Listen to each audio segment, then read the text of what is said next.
अपने सब गोटा के स्वागत करै छी।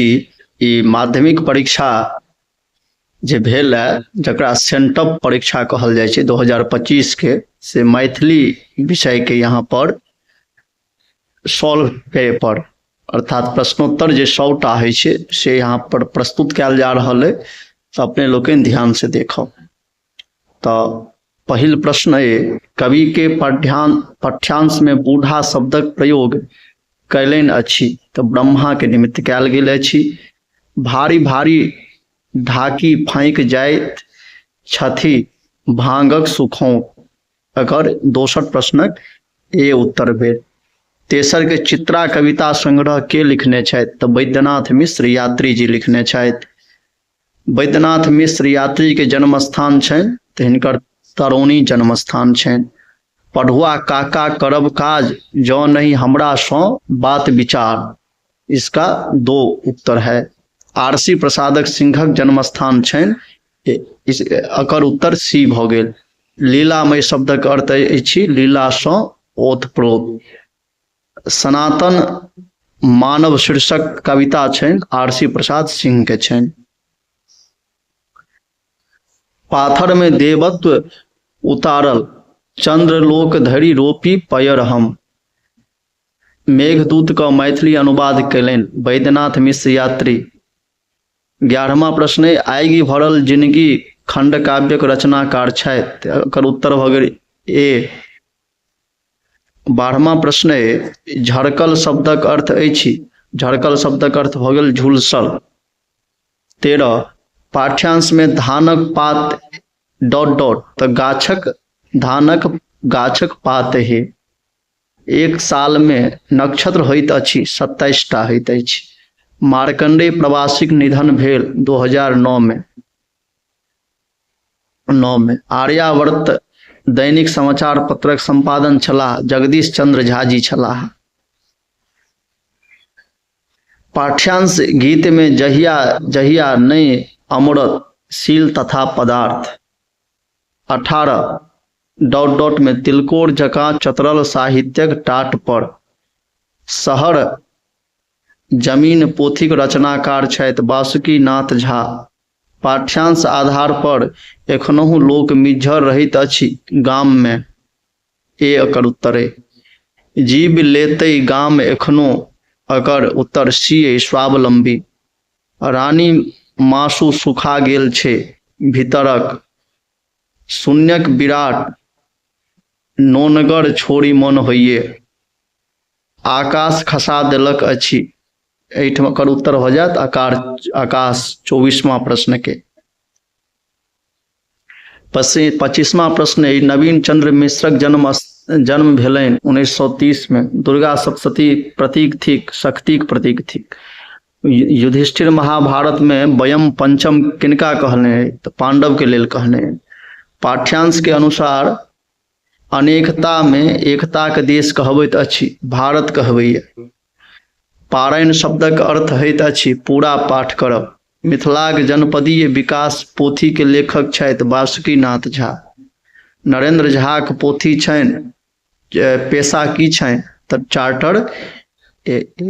चार्टर मतलब एकर उत्तर सी भ गेल, सीए भेलै, सीए छथि। मिथिला कहल गेल भारतक उत्तर पूरब भाग में। मानव सभ्यताक विकासक आरंभ से लोकक जीविकाक प्रमुख साधन रहल अछि कृषि। सुगौली संधि का पूर्व समस्त भूभाग भारतक अधीन छल, एकर उत्तर हो गेल ए। 35, नलिन बिलोचन शर्मा पुरस्कार से सम्मानित भेला परमेश्वर झा जी। 36, देवकांत झा प्रोफेसर छलाह संस्कृतक। महान कला मर्मज्ञ WG आर्चर पोथी लिखने छथि मैथिली चित्रकला। पद्मश्री पौलेन जगदम्बा। धर्म शब्दक विशेषण अछि धार्मिक।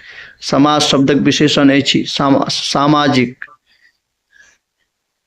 चेतना समिति से चेतना देवी सम्मान भेटलनि देवकांत झा के। पर्याय शब्दक अर्थ अछि समानार्थक शब्द। चंदा झा के कारणे प्रसिद्ध पाओल तरौनी। बृहद विष्णु पुराण में मिथिला को नामक उल्लेख अछि 8टा। राजनीति रत्नाकर रचना छैनि चंडेश्वर ठाकुरक। गुप्त काल में मिथिला प्रसिद्ध छल तीरभुक्ति नाम सँ।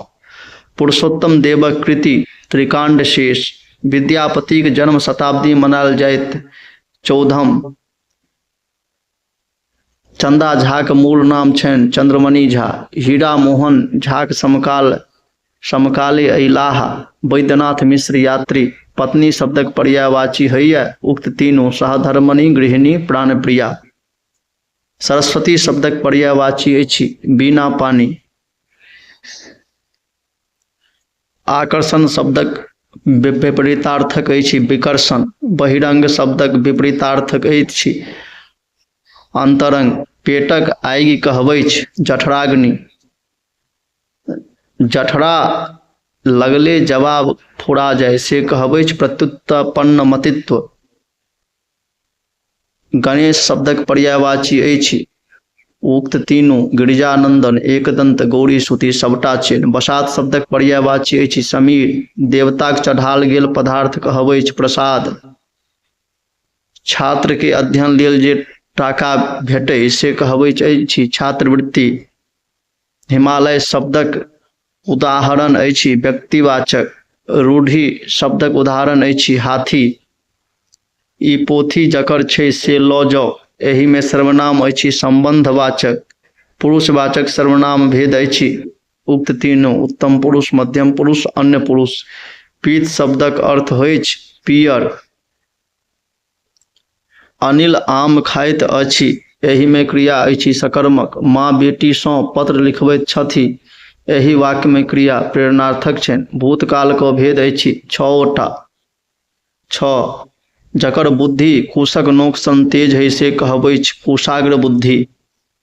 जकरा पति त्याग देने छैक से कहबैत अछि परित्यक्ता। महादेव शब्दक पर्यायवाची अछि कलाशपति। पशु शब्दक विशेषण अछि पाशविक। मनुष्य शब्दक विशेषण अछि मानसिक। व्यक्तिवाचक संज्ञाक उदाहरण अछि अमेरिका। देव शब्दक स्त्रीलिंग अछि देवी। मैथिली व्याकरण में कारक प्रकारक अछि 8। अधकपारी शब्द में उपसर्ग अछि अध। लचार शब्द में उपसर्ग अछि ला। आत्मिक शब्द में प्रत्यय अछि इक। गाम वाला शब्द में प्रत्यय अछि बला। ईश्वर दत्त शब्द समासक उदाहरण अछि तत्पुरुषक। देनादुन शब्द समासक उदाहरण अछि अव्ययी भावक। अंतर्मुखी शब्दक विपरीतार्थक अछि बहिर्मुखी। अनभिज्ञ शब्दक पर्यायवाची अछि उक्त तीनों अज्ञानी नासमझ और मूर्ख। राजा महाराजक प्रति वंदना कहबैत अछि अभिवादन। जकरा आवश्यकता पूर्ति लेल पर्याप्त धन नहीं हो से कहबैत अछि दरिद्र। कोनो सभा व संस्थाक प्रधान कहबैत अछि अध्यक्ष। जे चाटल जा सकै से कहबैत अछि लेह्य। अपन सन मुँह होयब मुहावराक तात्पर्य अछि लज्जित होयब। गोटी लाल करब मुहावराक तात्पर्य अछि काज सोतारब। ओझा बियाह कयल गामक सुखले लोकोक्ति के तात्पर्य अछि वस्तु बलाक स्थान में अनका सुख। कुकुर के कतहु घी पचा एहि लोकोक्ति के तात्पर्य नीच व्यक्ति के प्रतिष्ठा के रक्षा नहीं करैछ।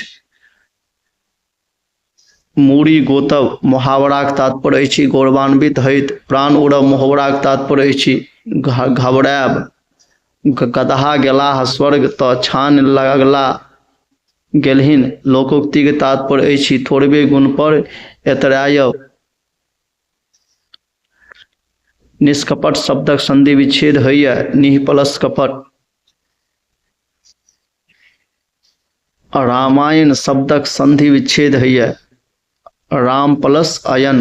मैथिली शब्द मैथिली वर्णमाला में स्वर वर्ण होइत अछि 12। ग वर्णक उच्चारण स्थान होइत अछि कंठ। उष्म वर्ण व्यंजनक संख्या अछि 4। यह 100टा प्रश्न छल। नमस्कार। ई सेंटअप परीक्षा 2025 के धन्यवाद। नमस्कार।